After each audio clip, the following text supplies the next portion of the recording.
Stewart.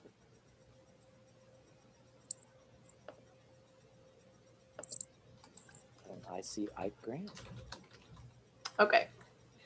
Well, good morning, everyone, and happy December. I'm Carrie Coogan, Deputy Director of the Kansas City Public Library. Thanks so much, all of you, for being here. Really appreciate your time. As Rick Usher just mentioned, we're here every first Friday of the month at 10:30. It's open to anyone who wants to come. So if there's someone who's not here who you think should be here, please let us know and we'll get them on the e-blast list. I say that knowing that next month, January, it won't be on the first Friday of the month because it'll be the new year. And so we want to give people time. So it'll actually be on January 15th. So the third Friday of the month. I want to, you can see our mission and vision up on the screen. I also want to introduce the members of our steering council. Aaron Deacon from KC Digital Drive. Aaron, are you on? Hi. Tom Esselman, PCs for People and Connecting for Good. Oh, Tom, good. Ina Montgomery from Urban Tech. Morning, all. Morning. Morning. And Rick Usher, the Assistant City Manager, who now has a new boss, which is exciting, Rick. Yeah, right. We'll see. He'll be here Monday. You'll have to bring your boss with you to one of these meetings soon. All right. Yeah. definitely. I also want to thank Lindsay Pulse, who is our AmeriCorps Vista, and she is helping run all things that have to do with the Kansas City Coalition for Digital Inclusion. So Lindsay, are you on? I know you're on. I'm here. Hello. And then also, many of you know David Lacrone, who runs the digital branch at the Kansas City Public Library, who's also very instrumental in helping organize steering council meetings and a lot of things that help with the coalition. So David Hello. Lacrone. Hi, everybody. Okay, great. So we've got a pretty packed agenda today. And before we do that, just looking at the slides, these are the ways that you can connect with the coalition, and we hope you will do that. Tweet your photos or your events or things that are happening at your organization or just with you. Tweet that. And we also have a Facebook page, and you can find us on YouTube as well. I just want to remind everybody that this is being recorded. So just want to make you aware that this is going to be recorded and it'll be up on our coalition website page. If you're not a member, it doesn't require you to do anything except just sign up so that we know we're a mighty bunch of people who are working in this space. So there's really no requirement and there's no cost to it. We just want to make sure that we have your information and that you're getting all of the updates and all of the information that we're putting out each week. Any questions about any of that? Okay, great. Before we get to the agenda, which is now up and should have been sent to you, I'm going to turn it over to Tom Esselman real quick to do Romper Room. I'm going to have Quickly. to get with one of my attorney friends who handles trademark and licensing requirements, because we're going to have to put some mention of Romper Room on the Digital Inclusion Coalition website. No, if I go to gallery view, it just gives me a chance to go through and say hello to everybody. And in particular, instead of going through, we do have 48 people on this call, and I think time would not permit us to allow everyone to introduce themselves properly. But I do want to have a special request. If anybody is joining the meeting for the first time, we did already welcome Salisa from the Beacon, but I just kind of want to leave it open right now to have any of you who are joining a coalition meeting for the first time to please jump in and introduce yourselves so the rest of us can say hello and understand who you are and what your organization is. Hello, my name's Evan Stewart, and it's the first time in a long time, not the first time, but I haven't been attending meetings for quite a while. I'm really interested in the topic that you're having today, which is trying to find an answer for providing digital information to people in urban minority areas as well as rural areas. I think that's a very important thing to kind of close the divide. So that's my key interest today. I am retired CIO for an aerospace company.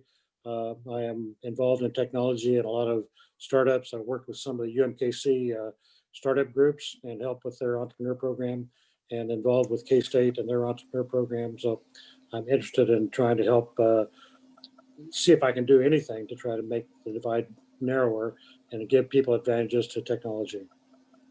That's wonderful. Thanks so much, Evan, and welcome. Who else is just joining us for the first time? Yeah, this is Troy Wilson from Alero Telecom. And Hi, Troy. hey, how's things going? Good. Yeah, so basically what we do at Alero is we kind of work on the fringes of network backbones to try to help connect unserved and underserved communities into the internet. And so we're just getting started out with that, and we're working really close with DJ to help us out with a lot of the projects that we're working on and trying to get into these communities where they're unserved or underserved to get them online with high-speed internet.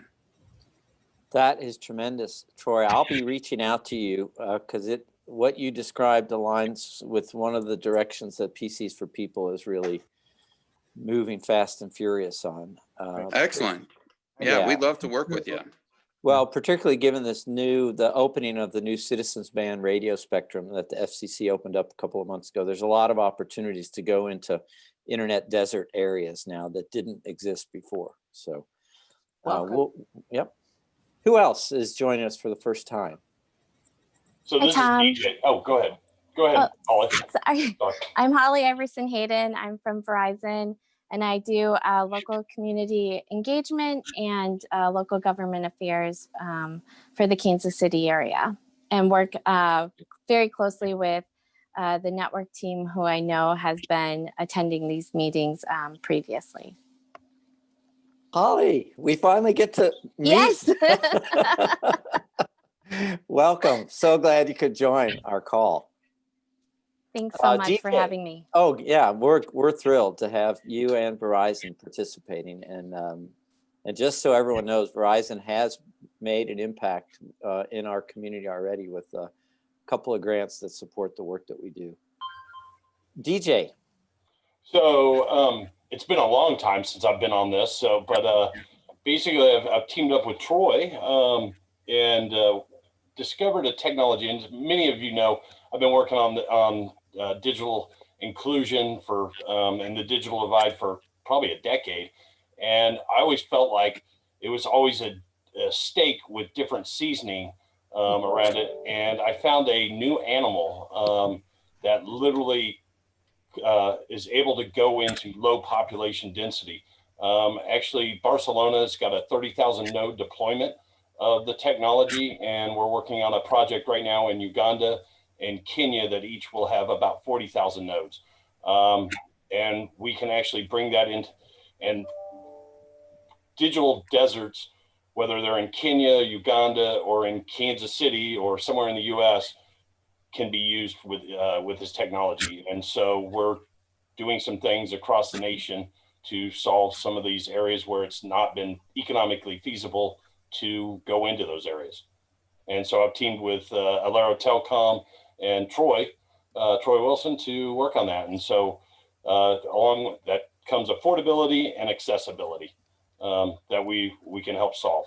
So look forward to working with the team to see how we can help affect that here in the Kansas City metro area and region. Tremendous. Great to have you. I was just gonna ask what the region is, DJ, that you're looking at. So. Well, so we are looking for unserved areas that are currently underserved or unserved areas across the continental U.S. But like I said, we're working on a project in Kenya and as well as Uganda.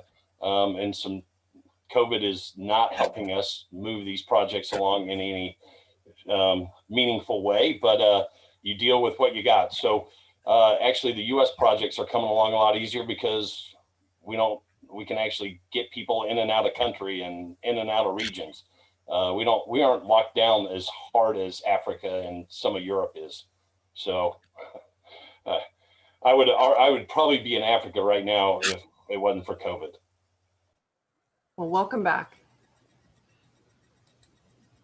Hi, everyone. My name is Lisa Kalakal. I'm a reporter with The Beacon. We're a nonprofit local news outlet in Kansas City. I cover civic engagement and the economy, and that also includes digital inclusion. And we're going to dive into doing some more reporting on digital inclusion. So happy to be here and learn about what the issues are and what I should be reporting on. Great. Good morning, everyone. My name is Brent Lager. I'm with Uncover KC, and I'm heading up some of the projects for the Digital Equity Task Force, offshoot of the coalition, and really working to connect that supply and demand of digital resources here in KC to some of those underprivileged and underserved communities. Look forward to hearing more about what's going on with the coalition today. Great.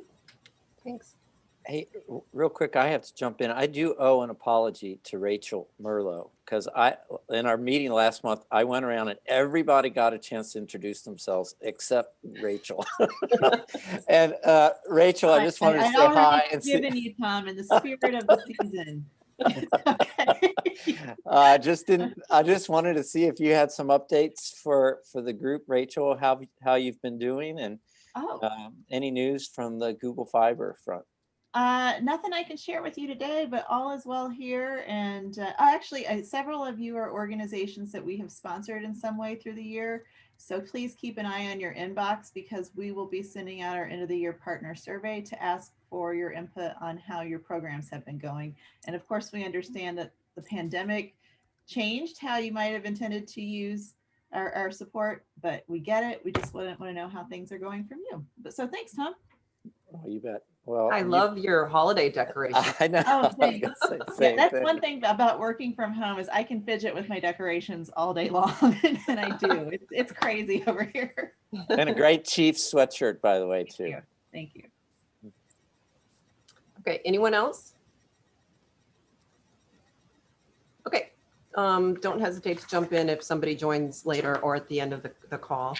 And so now we'll get started with our agenda. Kicking things off today is Tony Lapino, who many of you know from UMKC. He's actually a professor in the law school, but he's managed to really get involved in this space, which we're so grateful for and lucky to have, along with Mark McCarty and many of the members of Tony's team. We've been learning a lot about the work that they've been doing, and it's been interesting and really just so grateful for the innovative work that Tony and his team are working on. So Tony, you're going to be talking about a brief update about the Missouri Broadband Resource Rail, and then you'll be introducing some members from your team to see how we can all be more involved and make sure that we're getting as much important information out to the community as possible. So without any other questions, or if anybody doesn't have anything else to add, I'll turn it over to Tony. Thank you, Carrie. Yeah, this is a continuation of brief remarks I made at the last meeting about the Missouri Broadband Resource Rail, kind of a public asset that the University of Missouri system has created. I said we'd come back and speak in more detail about what it's about, how it works, and how to get involved in growing it. It was created really, Mark McCarty led the first phase of the initiative for the UM system across all the campuses. And so it was designed by faculty and staff to be helpful in promoting broadband access and adoption. We've been asked about the word Missouri in it. Missouri does border 8 states, and we did not intend for this platform to end at the border. So it's for use by everybody. We want to show you some of its functionalities and get people involved in growing it, including a process you'll hear about called submitting resource profiles, so that folks working on digital inclusion and equity can be found and connected with those who can benefit from their work. So the real building of this platform was really a collaboration of 2 university programs: the All Things Missouri Cares program out of Columbia, part of UM Extension, and you're going to hear from Sam Tennant from that operation, and Sam is leading kind of phase 2 of our system-wide broadband initiative. And Rob Williams from right here in Kansas City with SourceLink, and many of you know of SourceLink from entrepreneurship and other doings in our community, and they have national and international reach. So together they combined to build what is called the Missouri Broadband Resource Rail. They're going to speak about what it is, what are some of the functionalities on it, and Rob will spend some particular time on what's called the Resource Navigator and the Resource Profile System. So I'm going to hand the ball over to, I think, Sam first. That's right. So I'm going to turn my video off just because I always get dropped when I share my screen. So I'm going to go ahead and share my screen real fast. Can everyone see the website all right from where they're at? Mhm. Seeing some nods. All right, I'll go ahead and get started then. So as Tony mentioned, my name is Sam Tennant. I'm a program coordinator at CARES, which is housed under MU Extension, otherwise known as the Center for Applied Research and Engagement Systems. But I've also been serving as the manager of the UM System Broadband Initiative. And as you know, CARES and SourceLink collaborated to build this Missouri Broadband Resource Rail. So Rob Williams will walk you through the detailed functions of the Resource Navigator, but I wanted to show some of the other resources that are available to you on the site. I did also want to mention that this will be changing a little bit over the next couple of months. We'll be adding a speed test and survey to start collecting that local data on speeds to get a more real view of how connected we are. So stay tuned for that and come back and check it out here over the next couple months. But on top of the Resource Navigator, one of the things we wanted to accomplish was a space for literature to be held for those wanting to learn more. And overall, like our audience for the site was very, very broad. And as I'm seeing everyone here on the call, you all cover so many sectors that if you have documents to be added to this library, feel free to send them over and we'll get them updated. Basically, we wanted folks to be able to come in and select a topic if they're looking for things around broadband adoption, different funding, the legal and regulatory issues with getting broadband to a community, technologies and planning. You could just select a topic and it'll filter to all the documents we have, say, around broadband funding. I also wanted to point out within this what's new section, that's it serves a really similar function, but these are the things that have sort of popped up really quick that we wanted to get out right away if new funding was coming through or new legislation has been passed, things like that. We also have this events calendar if you're interested in any webinars we have coming up, but these are mainly anywhere across the nation, different organizations events. So even as some coalition things pop up, we'll be able to connect some of those events within here. But one of the things I wanted to show specific to the organization I'm with, CARES, is we specialize in geospatial and GIS technologies. So basically, we like putting data on maps. And I'm about to throw a lot of data at you before Rob dives into the Resource Navigator. So I apologize if I'm going quick, but I want to be cautious of the agenda. I know it's pretty stacked. So the thing I wanted to highlight most is that a lot of this is public available data on the site. We have about 25,000 data layers for anyone to come in and access, whether that be through one of our story maps or the open Missouri map room where you can come in and add data.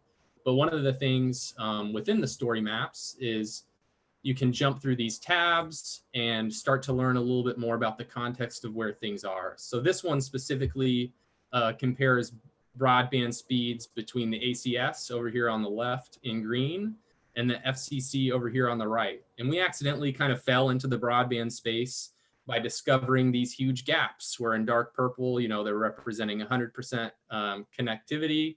But then when the users report, they're saying they're only getting 40% in their county. So, we've been able to tap into some of this data when it comes to economic opportunities, healthcare, and education, as well as different communities wanting to come in and start planning and do needs assessments within their areas. So when we meet with communities, we ask them, how can we engage your community stakeholders? What are the optimal broadband infrastructures within your community? What are the legal structures and business models that will work?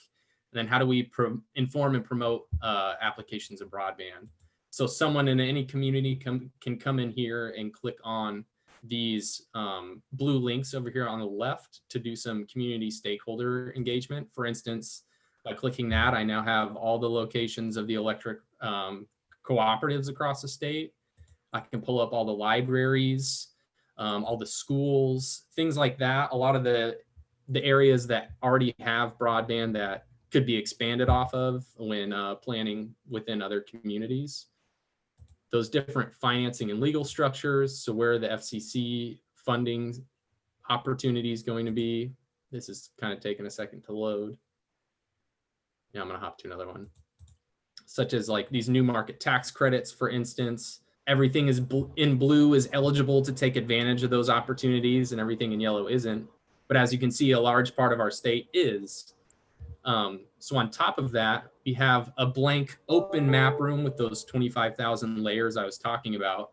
And something you can do is just come in and type in a keyword like COVID, and you can start to add different data layers to the map, like new COVID-19 cases within the last 14 days from the New York Times this year, and add that in and start to do some small analysis. Like I can add in things like ICU beds as well, and start to do some analysis on, you know, what are the cases like across the different counties, and then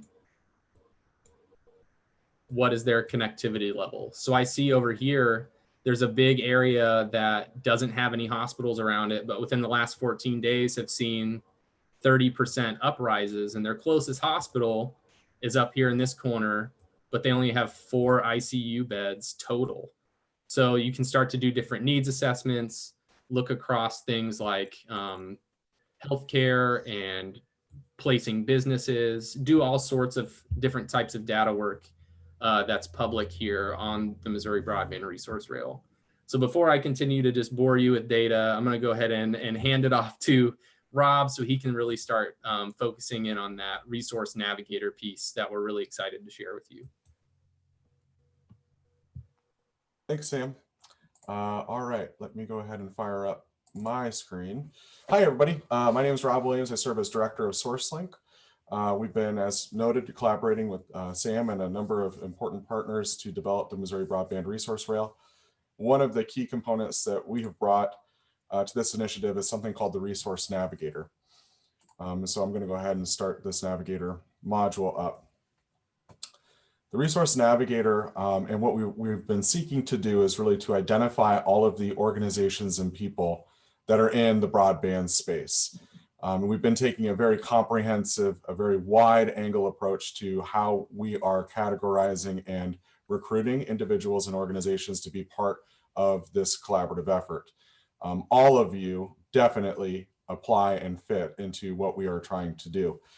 Even if it's only in a certain space like digital training, or in some of you are working with technology and adoption and utilization of broadband resources, those all kind of fit. And you can see that reflected when I come down into the Navigator and I start to play with the search filters and the taxonomy of the system that we've developed.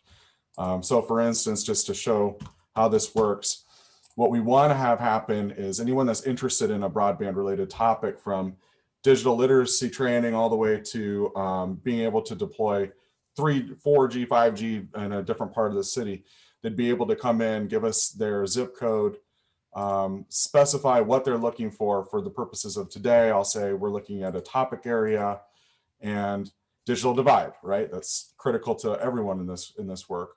So go ahead and pick digital divide. There are 7 other different filters that we can apply, everything from who's the principal beneficiary of the resource to even if you wanted to look at different groups or populations of people that are impacted by this particular resource. Then we go ahead and do that search in the system. And what'll happen is the best fit resources based on the criteria that we provided the system will show. In this case, because I gave my zip code, these are going to be ones that are local. Because we also started this endeavor and this mapping process with university assets, you'll notice that a lot of the university resources are showing right now. Our hope and our aim is that this is going to grow. And so we'll see even a greater diversity of some of the resources that would fit the particular category. In this case, like I said, I picked online education for populations impacted by the digital divide. And you can see here's literacy KC. if I go into an individual profile, and Mary Kay, I think you're on the call, so this is you. I can learn a little bit more about Literacy KC. I can understand more about how they say that they work in the services that they provide to individuals and organizations in our taxonomy. And from this system, I can even connect directly with Mary Kay Morrow. And so this is really helpful for a lot of reasons. One, just understanding all the different players and how they fit. Being able to put it into a structure that's flexible enough to grow and change. And we're still adapting and evolving. Sam mentioned earlier, we're already discussing version 2.0 of this thing. And so we really love your feedback. We want you to play with this system. Tell us if the categories in the taxonomy doesn't make sense so we can make it better. And most importantly, if you have not yet, we would love to have you join this effort. In order to do that, when you go to the Broadband Resource Navigator page, there's an option and a link to go ahead and complete an online form. And this is where we capture all of the different parts and pieces of information that you have to offer. And we load it again into that database system. Everything from your description of your services. And then as you scroll a little bit further down, you'll be able to see the different categories in the taxonomy here. It looks daunting. I know it's a long form, but it really doesn't take too long. Most of you will be specializing in one of these types of categories. Very few of you will actually need to check every single box. So it looks a little daunting, but it really doesn't take as long as you might think to fill this out. So it's an exciting effort, and this navigator itself, we hope will just help connect some of the dots. The other piece is that it will help us understand kind of that supply side of what's available. And so a lot of the work that Sam and the broadband team are doing are kind of connecting those dots. And so we're learning from what is being submitted into the system and trying to figure out how we can better collaborate and connect different partners to make things happen when it comes to broadband adoption and utilization. The other piece with this is that as we start to deploy this navigator system and as people start to use it, we're actually going to be able to start to collect some demand side information in terms of what people are looking for and what is needed. And so being able to marry what we're hearing and what we're seeing in the data from what people are looking for to what's available is incredibly important. And on that front, we've already been engaging with a couple of different groups that I really want to highlight in just a couple minutes I have left. First is our project that we're working on with the library and their hotline service. And I know you all are familiar with that. Wendy and Jennifer now have access to this technology and are helping and giving us a lot of feedback on how to make this work even better for their use in their work and the hotline service. They're also using another piece of technology to capture information and those referrals, and we'll start to use this. So it's really important that we have your profile in the system so that they can make those high quality referrals to your organization when it's a good fit. And so that ball is already rolling. We're getting good traction, and that's underway. The other piece that we're working on actually is with Brent, and I know I saw him on here with Undercover KC, and Brent is looking at this ecosystem and the players and trying to understand what's happening.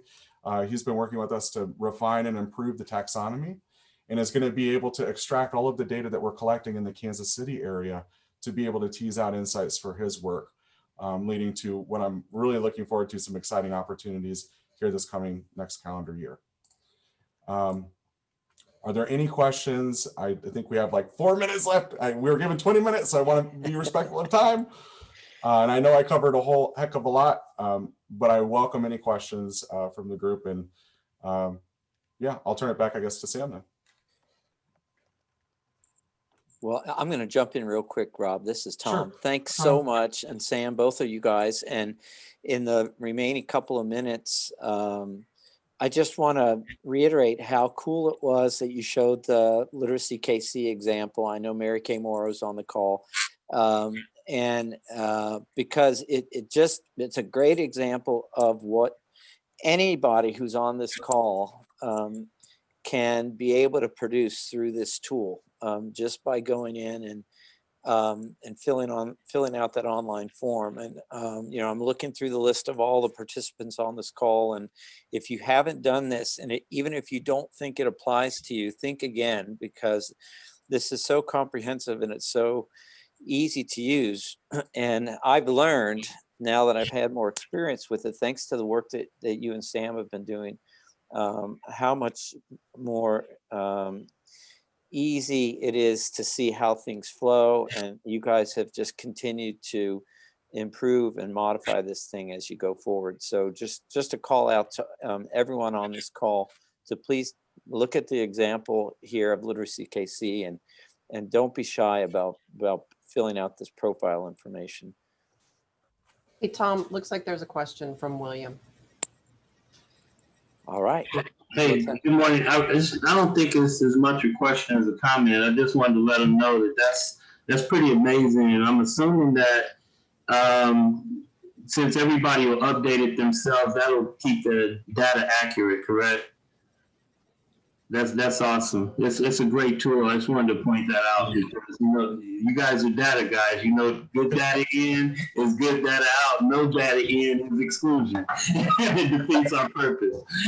Yeah, and I would say too, with working with the whole state, I know this is Kansas City heavy, but a lot of the rural areas are looking at this resource navigator to see what organizations do similar things that they can learn from, or that they can hire to do similar work in their spaces. So even as other towns across Missouri look on this site, they're going to come and find your organizations and reach out for external work and just contacts. Yeah, DJ, how can we take that innovative technology you were talking about and put it into rural parts across the state of Missouri? I mean, that's what gets me really excited about the opportunity here. And I think, frankly, Kansas City has a lot to share with the rest of the state. You guys are doing this group in particular has been doing meaningful, impactful work for a long time.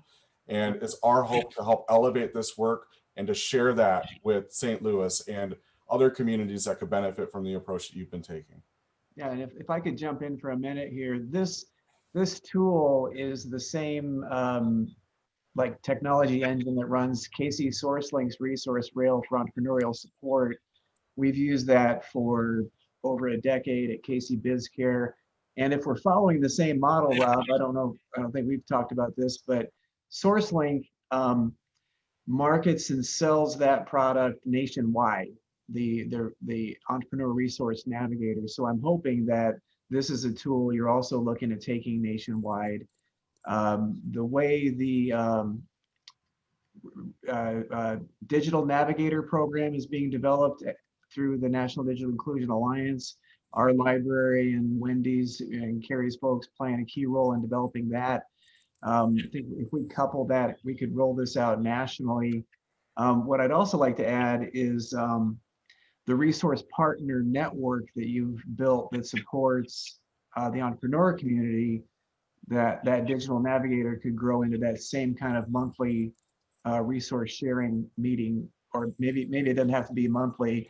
We could probably look at a bi-monthly thing if we want to bring everybody from across the state into this, because it's really an amazing tool and a program we could roll out again as a Kansas City national model. So, all right, I'm going to jump in real quick. By the way, Rick, loved your Chiefs jersey, man. Hey, I got to show you the back here, man.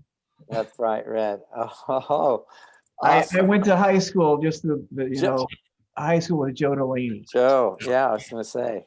Oh, I was a freshman when he was a senior. We won state. Fantastic. Well, to keep us going on the agenda, because we've got some more updates coming up from steering council members, but our next speaker, I gotta reach back out to you, Rob. You pretty much did the introduction for our next speaker, and I love the way you set the table. And that's for Brent Lager from Uncover KC and the work he's been doing, helping us put our resource matrix into action. And it's just, I think it's just logical, and it's just it doubly reinforces the power and the impact of the work that you and Sam are doing with Tony on the Missouri Broadband resource rail. So I'm going to hand over to Brent Lager. Brent, to give us an update on the work you're doing and how it's kind of a springboard from the stuff we just heard from Sam and Rob. Yeah, absolutely. Thank you so much for the time. And I won't take too much time today. I just wanted to introduce myself and kind of let you guys know what we're working on with the task force. It is really first working with Rob and Sam to get as many resources on the rail as possible. That's where it starts. We got to get all this updated information, and not just updated information, but also how COVID has impacted these resources. We want to make sure, I guess that is updated information, but up to the minute information in there. And then, so that's what my staff is working close with them. And then also working close with the library with that hotline and building that pipeline from supply to demand in the community, and from demand in the community back to supply, and working on ways to build those bridges, get the community aware that these resources are available to them, and then getting it to them in the ways that are easy for them. And that's the third step is after we get the resources and these profiles in, after we build out the pipeline with the library and start getting the hotline going, it is then getting out in the community and making sure the community that needs these are finding them and having activation points to get involved and get the help. So some of that is going to be some marketing outreach, as well as some events, community events in those library or through the library, but also other partners such as public transit, faith-based organizations in the community, neighborhood associations, really working to see how can we get this as easy as possible connected to those that may need it. And then the last piece of that will be is kind of wraparound services. If community members are already going to get food assistance or housing assistance, how can we get digital access and resource as part of those services and make it, again, easy as possible for them to get connected. So that is kind of what my role in this and my staff is working on. Really excited. And so my biggest request to you all is, first, if you haven't made a profile on this rail, please do. If you haven't got the theme already, this is massively important. It takes about 5 minutes. I know it's kind of long at first, but man, please do. And if you haven't, you might be getting a phone call from me and personally asking you to, or maybe just, helping you, guiding you to get there. So that's the first, request. And the second request is, and I would love to connect with you. And if you'd like to be a part of this advocacy and help us get the word out and get, the communities that need us. This is not just Jackson County, Missouri. This is really regional. We talked about this recently in one of our meetings, is serving all the counties around this area, and this has already kind of been talked about more. So this is just like the first steps in a great staircase up to where we want to be.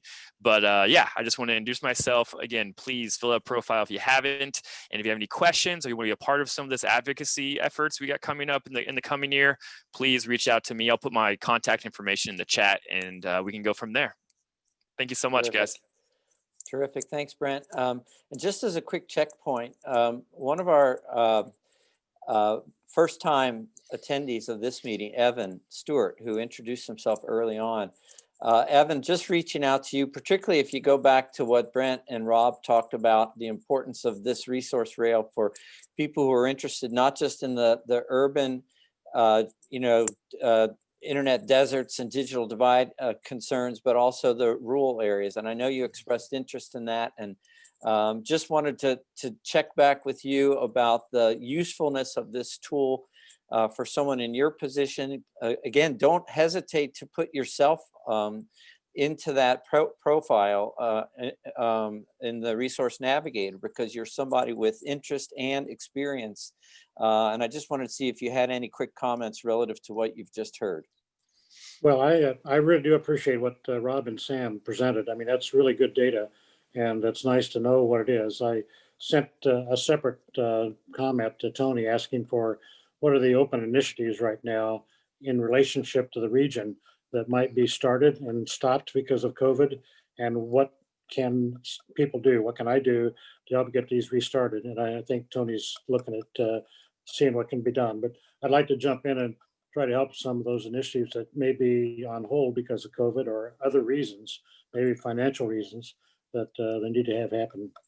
That's terrific. Thanks so much for your input. And the other thing I wanted to point out, Brent has been doing some phenomenal work, in collaboration with Tony and Rob and Sam. And Brent wouldn't be with us were it not for the support of Carrie Stewart and the W.T. Kemper Foundation. And Carrie, I know I've missed seeing you the past couple of weeks, and I just wanted to see if you're still on, if you could just say hello, and if you had any quick comments relative to what we're talking about, particularly because I know Carrie comes from an area that where she personally is helping the efforts here in the urban area, but she lives in an area that's more rural and is suffering from a lot of these issues. So I just didn't know if you wanted to pop in and make a quick hello. Thanks, Tom. It is good to see you and the rest of you on the call. It has been a couple weeks, which seems odd because for a while there, it seemed like we were together all the time. And like Tom said, I'm a new drinker to the Kool-Aid. I know a lot of you have been working on this for a really long time, and it wasn't really until the pandemic forced people to stay home and the libraries were forced to close.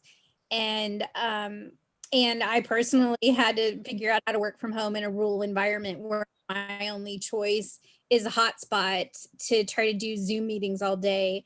That it really hit me what an issue digital equity is, both in an urban environment, but also in a rural environment where I live. So about a year ago, I first met Tom.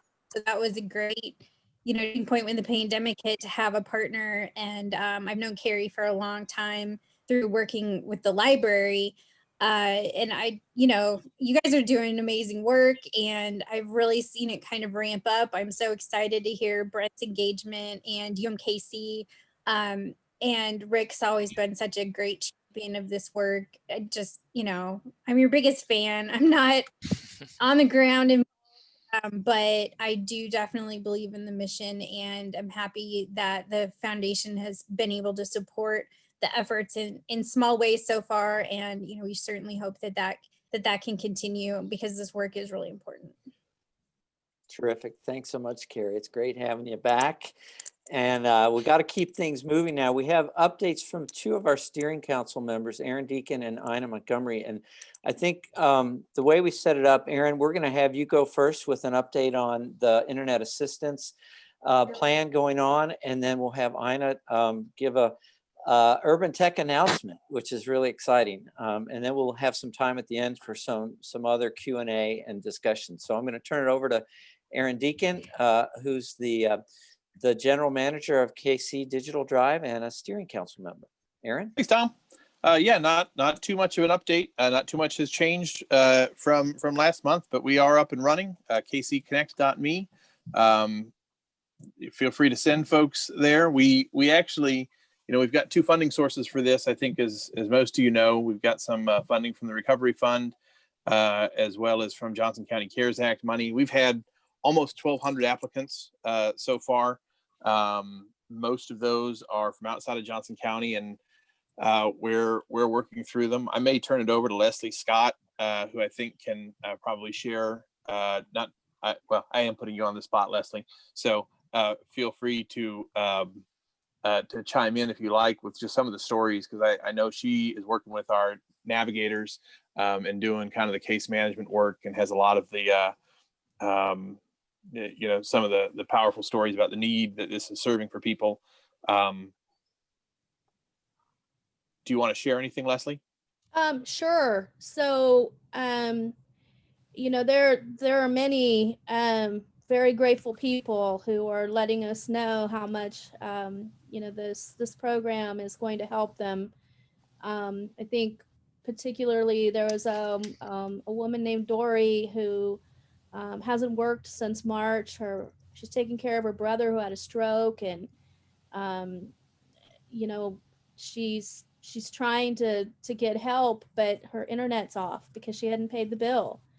So while she's trying to find resources and also have a source for telehealth for him, it's really a lifeline for her. And she's not really able, even though the libraries have opened back up, she can't leave him to go to the library. And so it really became a point where she was kind of stuck because resources were online, and she couldn't get to them, even to help her. So it's just really highlighted even more the need, as you have someone who really isn't able to leave their home, and thinking about how folks are getting the resources to pay their utilities or their rent or mortgage, and how critical internet access is to that process. We've gotten, we just got an email from a gentleman who said he was an actor and worked at restaurants, and he's not. This is new to him to need help. So I think that's the other thing that's been highlighted, is that it's nothing new to the folks who are client serving on this call, of course. You're seeing it firsthand, but the game has changed, and the people who we had thought about needing the help before, that list is a whole lot longer. And I think that people who have never gone to a food pantry, who have never needed help with rent or their mortgage, who have never applied for food stamps, they're experiencing all of this for the first time. And if they can't pay for their internet access, it's going to make all of that much more difficult. So tons and tons of stories. Thanks, Leslie, for sharing that. And I may ask John Fitzpatrick, do you have any updates on the events that we're working on getting set up? Yes, we're very happy to be working along with PCs for People to have some pop-up events scheduled. We're looking at the weekend of the 12th, that is Saturday, of having a pop-up event in the parking lot of the Central Resource Library in Johnson County to get people to pre-register for that, and then come in and collect PCs, as well as complete a registration to be able to pick up PCs. And we'll be informing them about the options for being able to connect to the internet and take advantage of the internet access support program while they're there, or as a part of that process. And then the second event will be on the 19th at tentatively at Hawker Grove Middle School in Merriam.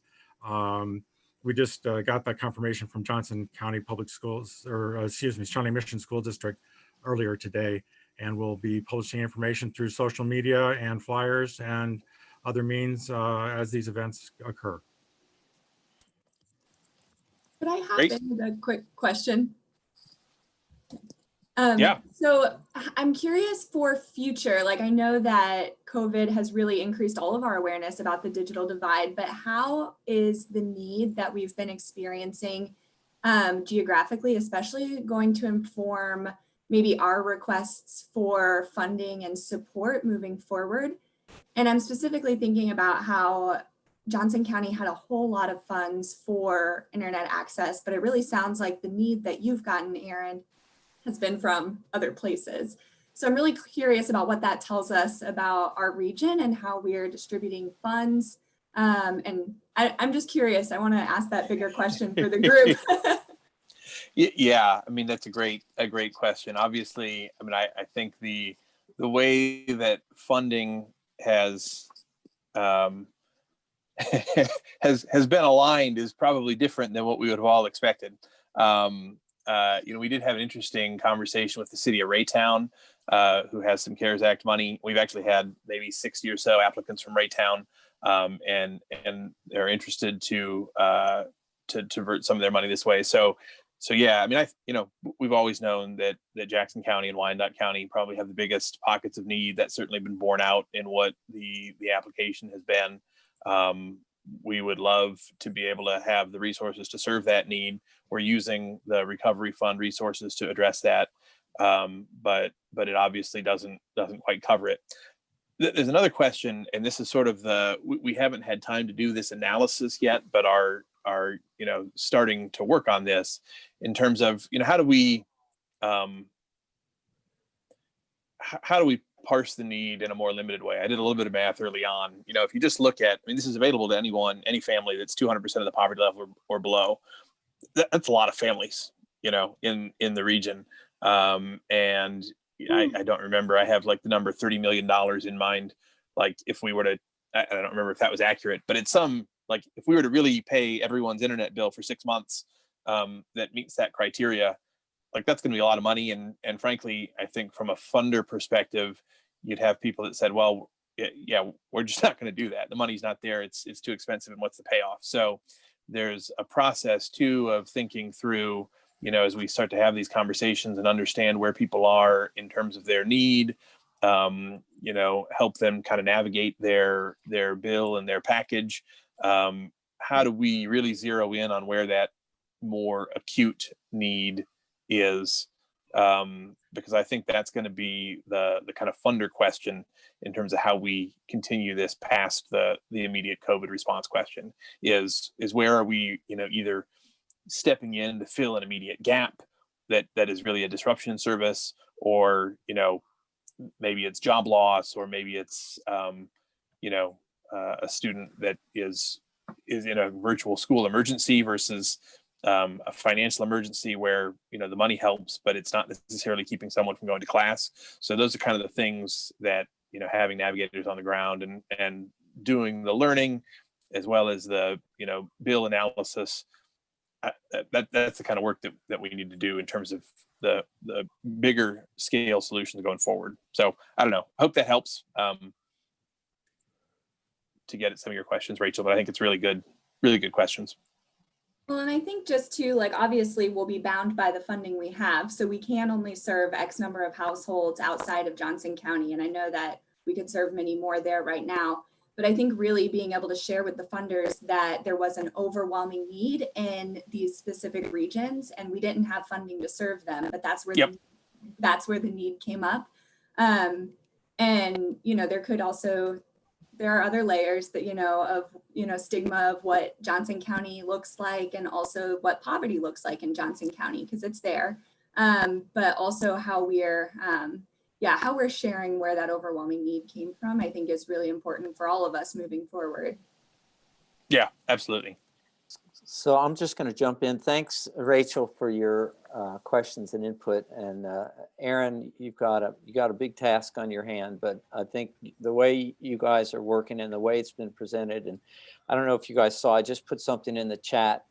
A meeting like this is a good vehicle for helping us understand and do outreach to pockets of low income populations that on the surface we may not be readily aware of, but they're out there, like Aaron said, and a big part of our job right now is using whatever connections we have to generate awareness among wherever those pockets are, even if Johnson County gives the perception that it doesn't have a lot of low income households, it really does. And it's just hey Tom, Tom, I'm just going to jump in. One of the questions in the chat was asking, Aaron, can we make the flyers available, obviously electronically, to the people on this call? I think we've done that before, but is it okay to give the flyers out, to send it out with the follow-up letter to everyone? Yeah, and there are a few different versions of that. And I think, I know John is working with Blanca at PCs for People on a flyer for the pop-up events. We've also got a bunch of other flyers that we're giving out at food pantries. We've got some other collateral that's created. So if people want stuff to distribute, they can. And I would especially ask for, it's a little bit of a tricky situation. We did some some Facebook ads and some social media and some paid search and a little bit of other kind of media work. And just because of where the funds sit right now, it is a tricky dynamic. We have way more families in the queue from outside of Johnson County than we have funds to serve. And so we don't want to do sort of outreach and flyering where we get all these people coming in. It's like, yeah, sorry, we don't have any money left. Right. I mean, there's value in having that, you know, to Rachel's point, because we are going out to additional funders and saying, hey, look, there's this need and we do want to try and meet it. So knowing the need is good, but you don't want to string people along either. But you know, for the organizations that do serve families in Johnson County, you know, we're working with Jim McDonald at United Way. They're doing utility and rent assistance through the Sane Cares Act program. So we think that we can hit a lot of their families. We're working with a few of the school districts to identify their free and reduced lunch populations. So we know, I think, how to get the scale of families that we need. But certainly, you know, if there are other organizations, and I think we've made this point the last couple of times on, you know, this meeting, who are serving families in Johnson County who want to help, you know, promote the program to them, we do have flyers that we can share and some different collateral, and happy to work with you. Reach out to Leslie or John or me on how we can do that. I would also just suggest or let you know that libraries are available, our parking lots are available for locations. And we also have hotspots right now available for checkout, just for everybody on the call. Again, that's another resource that goes pretty quickly, and then there's people on the waiting list for the hotspots, but it does kind of ebb and flow. So, you know, it's just another way to get the word out to people that there's a resource that's free and you can come check them out from the library. Erin, I got a question about the income verification for folks that are 200% of poverty level. How do they demonstrate that? And do you take into account, you know, if it's annual income, for example, people that last year were in a much different position than where they are today, who need help, you know, that they wouldn't have needed help before. So what does that look like? Leslie, do you want to field that? Sure. So we're asking people for their last 30 days. So that's exactly what we're trying to accommodate, which is, you know, people lost their job, but so for instance, their tax return is not going to reflect their current situation.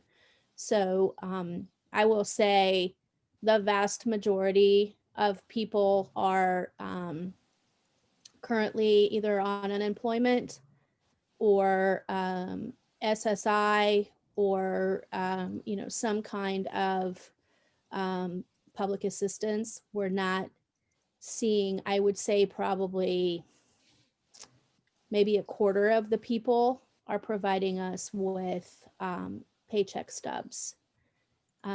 So the majority of folks are not working who are applying for this program. Yep, definitely the last 30-day income is probably the biggest change from what our normal income eligibility criteria are. Rachel, is a great question. That's a great question. Yeah.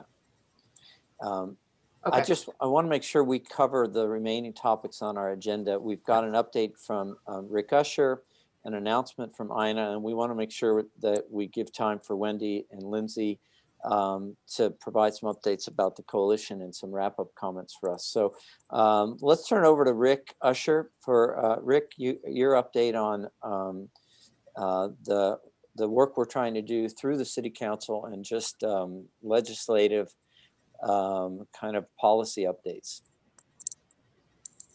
Okay, yeah, on the policy, you know, I've talked about this, I think maybe at the last 2 meetings that we've had, and I've shared a Google Doc that's a draft.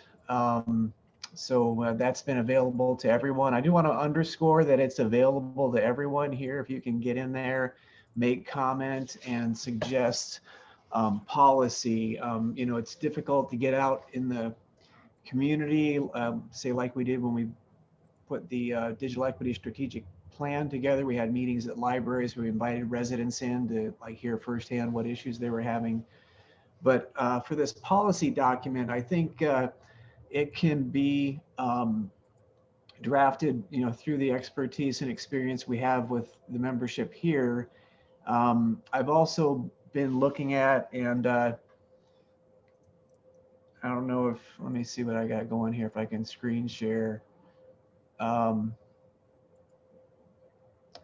document, but can I screen? Yeah, let's see. I've been adding, what I'm seeing come out of other organizations, NTIA, other states, California added some information to try to get to some understandable, and what this might end up being is like a 2-pager. There's 10 points here, although the last two actually, 9, I don't know if Katie Booty's on the call with us here, but I pretty much just cut and paste the recommendations out of the Bridging Barriers report. These are specific policy recommendations to schools, for education. So we might look at maybe how to package that in a document. And then number 10 here is I believe what ended up being the final policy statement that the Kansas City Chamber of Commerce added to their larger policy document. And you can see, so the point of this, and this is kind of question I get from a lot of folks as we try to establish a policy statement for digital equity and digital access in the Kansas City region. The point of it is to go further than, say, this chamber statement goes. This is great that the chamber is supporting it. I don't think they have made a clear statement about digital equity in the past, but we need to have a policy that gets more toward actionable statements that, you're looking for a document you can hand to someone who knows nothing about digital equity or inclusion. Congressional, and really the target audience is the congressional delegation that meetings apparently are going on with in the region now, so that they understand that we have a really solid organization here. We aren't like you'll see in some communities around the country trying to understand the digital divide. I think we have a deep understanding of the digital divide, and we've got a deep understanding of how to serve that among, again, everybody here, not me alone, everybody here. What I've tried to do, say you take this second recommendation here, broadband internet access must be available and affordable to low-income households. Straightforward, understandable, but what you see at the federal and state level, when they talk about broadband, they're really talking about rural broadband and building it out where internet services don't exist. That's not the problem we have in most of Kansas City, Missouri. Across the Kansas City region, certainly parts of rural Jackson County, Johnson County, Wyandotte County, Platte, Clay counties, we do need to build out infrastructure. But what we see at the federal level is a real lack of attention to, and especially at the state level, attention to the affordability piece. And imagine, CARES Act funding. It's just like I've said in the last meeting, cruelly ironic that Johnson County puts $550,000 into a program that Aaron's talked about to support low-income families subscribing to the internet. Jackson County has not responded to proposals that have been given to them to do the very same thing. And as we know from the reporting that we have, the digital divide across the county, Jackson County is 17% of households don't subscribe to internet services. Johnson County, that number is 6%. So there is a much greater need. And then when you get into the neighborhood level in Jackson County and the city council's 3rd district, 32% of households don't subscribe to internet services, and that's affordability. So I'm gonna get a little deep there on the policy. No, Rick, this is great. I do have to keep us moving, but the comments you've just made, and I hope everybody recognizes how important a role that you all can play in helping what Rick is addressing. Yeah, so There real- do need to be more widespread areas of pressure put on Jackson County to understand and see the examples of what's happening in Johnson and Wyandotte County, where the funding has come forward and we are taking actions to address the issue, but it's just not happening so far in Jackson County. So one last thing I'm trying to do here, and do the one-liner like number 4 here. Internet access is essential, and then the bullet points. I'm trying to highlight where we have someone in this group or someone in the region has written a policy document or an article or something that supports that. So we're showing we've got local advocacy on national issues, and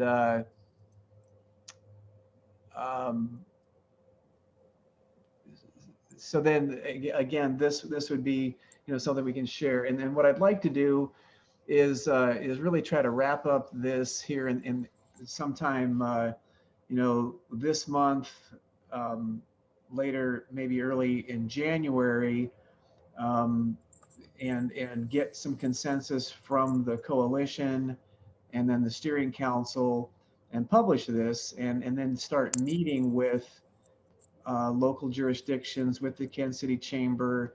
Because the challenge that I'm seeing is if we don't give civic leadership a document that they can use to talk intelligently about how we solve the digital divide, it's not going to happen. Yeah. All right, this is great. I hope everyone can, if you haven't already clicked on that link, please get access to it, add your input, and keep in touch with this effort. So thanks so much, Rick. I want to make sure that we give a proper amount of time to Ina Montgomery and Urban Tech. So I'm gonna switch right over to you, Ina. Hello, thank you. Let me pull my And Rick, it looks like you need to stop sharing. There you go. Got it. Oh, let me.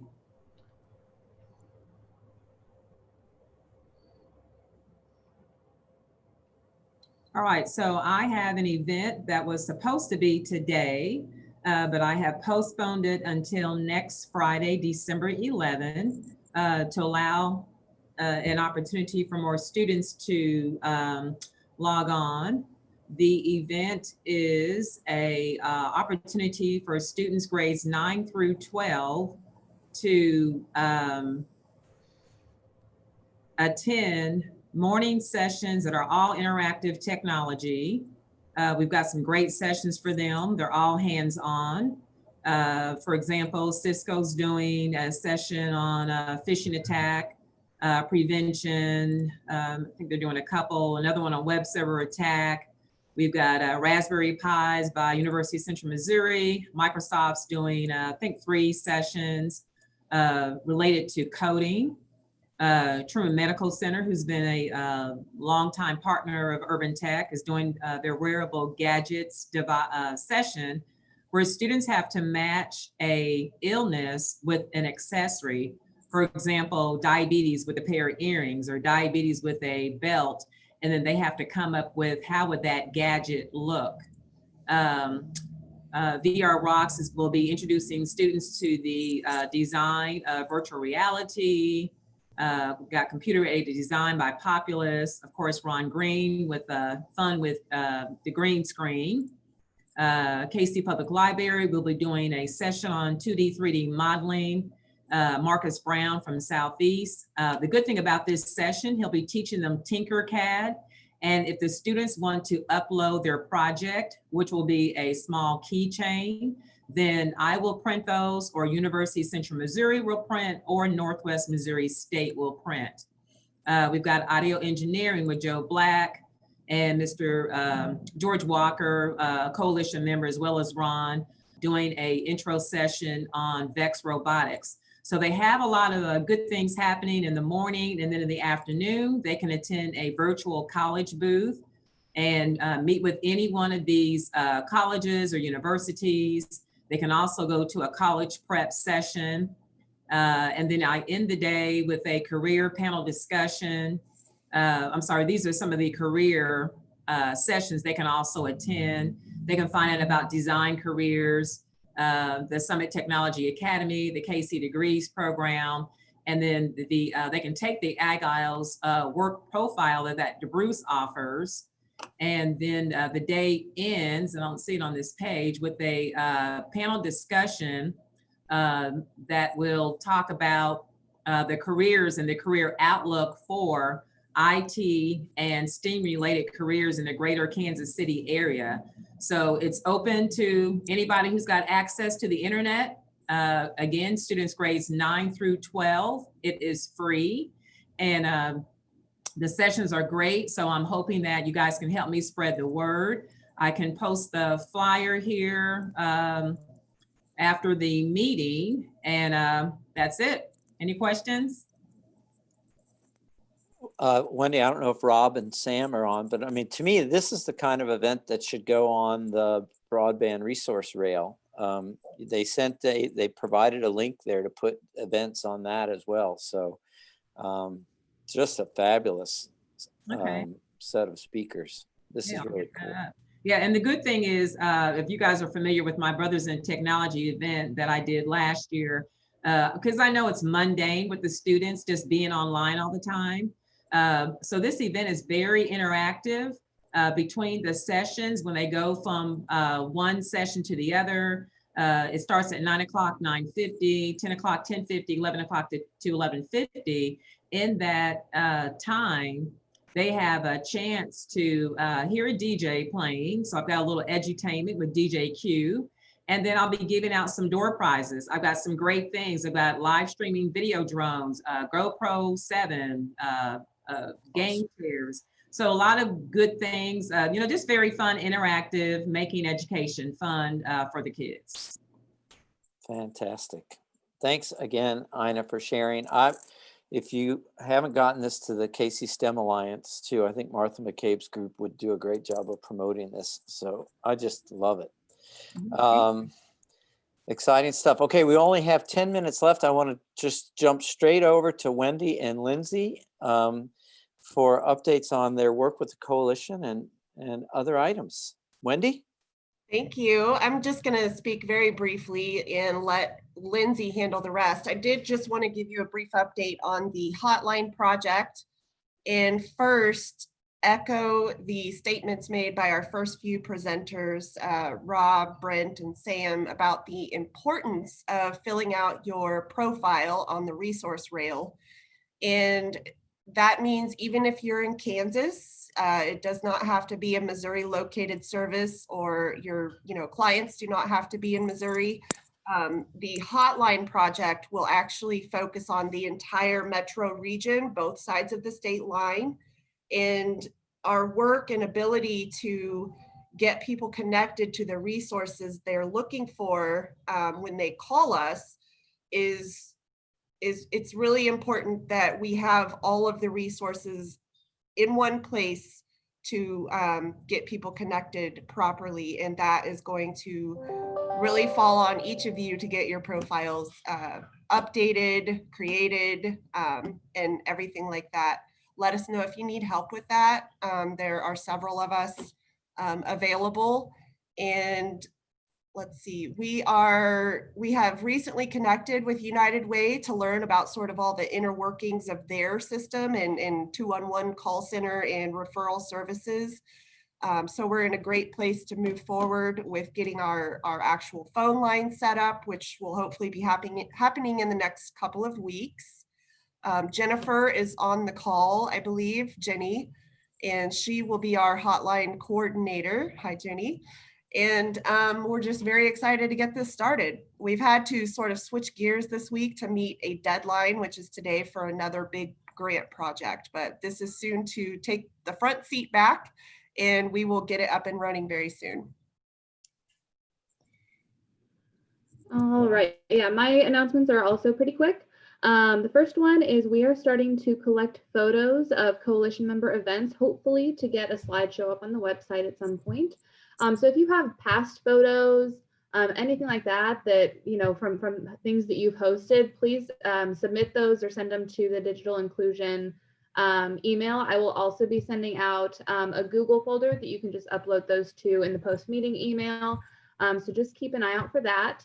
And then the other thing is just a reminder that we also have an event submission form. So if you have any events coming up over the next month, I know you've got your Technology College and Career event, which the coalition's been tweeting about a little bit, but things like that, we definitely want to tweet about on our social media and post on Facebook. So just fill out that form, which will again be in that post-meeting email with every other link that you've seen in the chat. And yeah, that's all I got for you. Terrific. Okay. All right, Carrie, back to you. Well, great. Thanks, Tom, so much for walking us through the meeting. Are there any final questions or anything that anybody wants to throw out there, some event or something that's happening in their world in our last couple of minutes? Harry, I'll mention that Digistory KC and thank you, Walt Disney, the owner of the Laugh-O-Gram Studio, have 2 more events in our sneak preview series. Last night, we had historians talking about Walt's influence in Kansas City. Our next session is December 17th, and it's a peek at the new Laugh-O-Gram building. Gould Evans have done some renderings and architectural drawings. You'll get to see that. And then there's a really good event on January 7th called Truce Gets a Boost, where we talk about the momentum of growth and development. If you haven't been around 31st and Truce lately, things are changing fast. And so we'll have a lot of the leadership around those projects talking about what's going on in Truce right there at the cusp of the digital divide. So I left the links to register for those events in the chat box. So if you're interested, check those links. Okay, Ron, that is wonderful news. Thank you. And I'll make sure that we get that in the follow-up email that goes out to everybody as well, the links for that information. William Wells, I think you had a question or something to share. Yeah, so I just wanted to invite everybody to join us on Sunday, December 6th at 3 o'clock online. We're having a Black Heritage celebration. The co-founder of NSBE, National Society of Black Engineers, will be presenting on some inventors that are in the U.S. Patent Office Hall of Fame. Our keynote will be presenting on the Black Heritage Calendar. It's a 366-day calendar that our students are selling. It's a perpetual calendar, so it's good for 2020, 2021. They just ran an interview on KSHB at actually 11:30. And the significance of December 6th is it's the 150th anniversary of the ratification of the 13th Amendment, which abolished and made slavery illegal in the United States. So the link is one.esteemedvillage.org. I'll post it in the chat. It is open to everybody.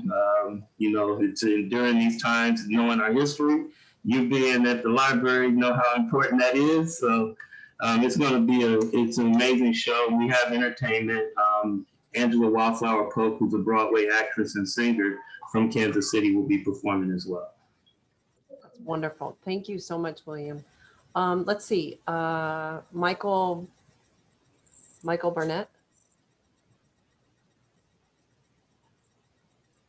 Did you have your hand raised? I did have it raised. Okay. Earlier when we were discussing, there was something that during that sort of came to my mind, and we were talking about population centers in Jackson County versus Wyandotte, and et cetera, and what everyone's doing to tackle the digital divide. And somebody asked what we were planning on doing post-COVID or after COVID, or to keep the momentum going, I think is how it was phrased. And just something that I guess they're out there, I don't know if it's on anyone's mind, is COVID has caused such an immense disruption to everything, our entire way of life as of right now. And we're not fully aware of the extent of how that's going to play out in the years to come. And we have seen the estimates that 70 to 90% of the population was going to live within a city by 2050. And now with remote work, COVID, all that stuff, I'm just curious to know how those numbers are going to change, and what mindsets and what changes we're all going to have to be aware of and make note of in the years to come. Wow, that's a great question. I think that most of us right now are focused on the emergency of getting people connected right now. Agreed. And which, you know, is what we're all just trying to keep our heads above water. But I think that that's an important topic that we should be looking at is what is the future of work going to look like? What is what's happening now doing to all of us in some ways, whether it's tied to our ability to work, to be happy, you know, mental health plays a real factor in it. So I think, at least as it relates to some of the topics we've discussed today, one of the great things that I think about this hotline project that the library is working on is that it is started and based out of helping people find digital inclusion resources. But we hope that it will also turn into a resource for people who need help with rent, or it could even turn into something that provides mental health services or some of the things that you talk about. But how are we going to help the people who maybe need a new career or need to, you know, go back to school or just need immediate help with a variety of areas? So, I mean, I think it's something that we should be looking at, and maybe that's one of, you know, a committee that we should think about is what does the future look like once we get out of this, you know, emergent area. I mean, I'd love for anybody else to answer that question if they have thoughts on it. Well, I just throw in that's really underscores the need for policy statements. That if we define, because these things, the policy statements aren't just short-term ideas, and keeping things around like this digital navigator program, like SourceLink, and the payment assistance program. Those are core programs we're going to need to close the digital divide. You know, the pandemic has only highlighted these issues. We've known about them. We've all been working on them for, you know, years and decades in some cases. So keeping these things front and center through a policy, and then through programs. And I didn't really go into that, but as the chamber is having discussions with the congressional delegation of like what ought to be included in the next round of recovery funding, we need to have, as Sherry Gonzalez stated, shovel-worthy projects. And that's the feedback they're getting so far, are shovel-worthy projects. And so if we can show that, you know, you put X amount of dollars into this existing program or this new partnership of coalition members, then we're going to have this impact on the community. Again, I want to repeat that we're, I think, far ahead of a lot of communities in being able to meet these demands. It's the funding that needs to be added to the success we would have. So this is Leslie, and just to piggyback on that, I think that as we're hearing these stories and we're thinking about policy and we're thinking about funding, especially from, well, I mean, really at all levels, but I'd just be interested to see if anyone is interested in having a subcommittee on advocacy, because I think that, yeah, I think that, you know, putting policy together, policy recommendations together, talking with congressional delegations is great. But, you know, if we could put a concerted, intentional, strategic effort around advocacy, where it's not just from the organizational level, but what we're doing is working with our folks in the community, our donors, our boards, you know, everyone who's involved with us, and having them, you know, write those personal letters and notes to their elected officials, saying this is why funding for internet service is so important to me and my family, that, you know, it might have that more direct input, you know, and an effect. So if anybody's interested, I'm going to drop my email in the chat and we can talk offline. Thanks, Leslie. Did anyone else want to try to respond to that question? I'm in. Okay. Andrea, do you have a question or a comment or something to share? Yeah, I just had a comment. Right now, with school being so different, kind of piggybacking off what just took place, I put a link in the chat just for ideas on how to reimagine education once this is over. I know that, you know, we don't want to go back to how things were, and we're just looking for ideas, you know, just whatever is out there to make learning more robust for students. So if you have an idea, just add it to the slide deck. We're just, you know, we just started this process of just looking at how school can look differently. You may have seen the movie Most Likely to Succeed. If not, I suggest you take a look as to how school looks at, I believe it's High Tech High in San Diego. But we just want just out of the box ideas. I mean, we just can't go back to how things were. So I implore you to please add whatever you can add. Thank you. Yeah, and Andrea, maybe that is a topic that we can have in an upcoming coalition meeting. Absolutely. Or even just a discussion or a forum, because I think you're right that this is now the time to be doing that. And, you know, we've got some of the greatest minds in the country right here on this call. So I think maybe we should talk offline about the possibility of, you know, thinking about how we can make that a broader topic on this call. Absolutely, Carrie. Okay. Thank you. Sure. Anyone else? Okay. Well, just a reminder to everybody, please invite others who may not be here, who you think need to be here. Our next meeting will be in January on the 15th. If you have any questions at all, you can reach out to us and we'll get back to you as soon as possible. Look for the follow-up note from Lindsay. And I just want to wish everybody happy holidays and a happy new year. And we're going to get through this together. And just thank you all so much for your time and for everything you're doing. We really appreciate it.